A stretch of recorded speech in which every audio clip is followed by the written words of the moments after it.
Hey, what's going on, guys, and welcome back to Monster Tamer News, the segment on this channel where we go over the last week's developments in the monster taming genre. This week we've got the long-awaited release of Coromon on mobile, as well as the 1.2 update.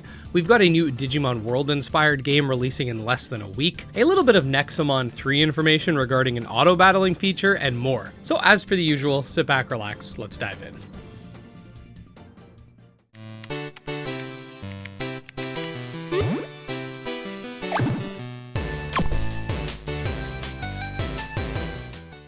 Okay, so as you probably know by now, Coromon's 1.2 update is now live on Steam, and the game has now released on Android. That being said, there have unfortunately been some hiccups with regards to the iOS launch of the mobile version of the game and the Nintendo Switch update due to the approval process taking longer than expected. That being said, the 1.2 update came with it a plethora of changes to the story, almost making it feel like a Coromon Platinum Edition.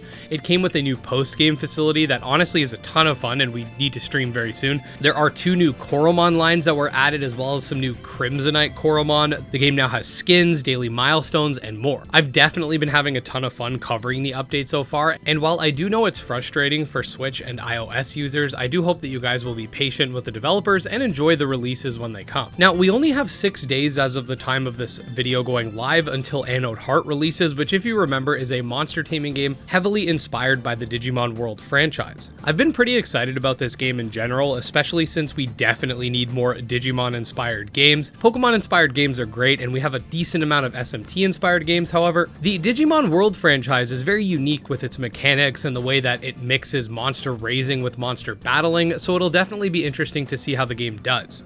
I will leave the Steam page linked below, and if you find this game interesting or are a fan of Digimon World, consider checking it out. We definitely need to support this type of content. Okay, so we have some pretty interesting news, I guess you could say. It's more of just the Nexomon 3 developer spitballing ideas, but I think it warrants some speculation and discussion nevertheless. This is the fact that the developer has been looking for feedback regarding the proposal of an auto-battling feature for Nexomon 3, which would also potentially include some type of speed-up option, similar to what we see with games like Dragon Quest Monsters: The Dark Prince, which is coming out in a couple weeks actually. I definitely think this type of mechanic can be useful, and I don't really have a strong stance for or against it. I just hope that it's not something that completely takes over the game and makes you not want to actually interact with it, but instead just spam moves at hyperspeed. Next up, as per the usual, pretty much every week the past few months, we've had some PAL decks to show off. Let's see what this week has to offer.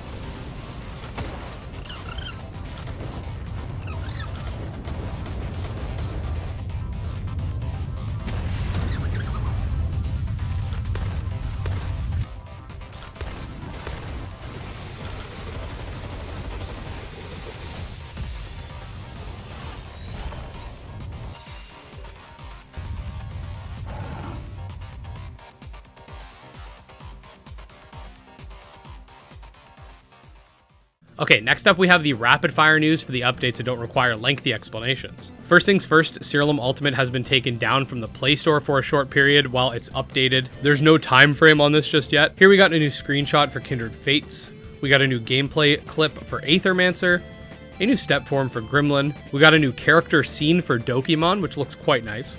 A new logo for Eternal Exodus, a new screenshot for Wizabeasts. Here we got the two-handed fire sword for Elements. And finally, last but not least, we got a monster showcase for Mythcaller the Nightmare Shaman.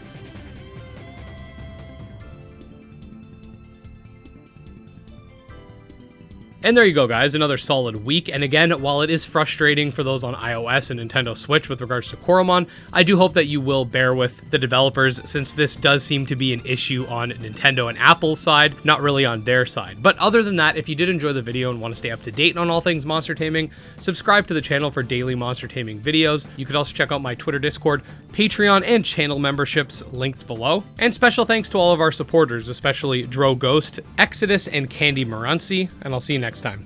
Peace.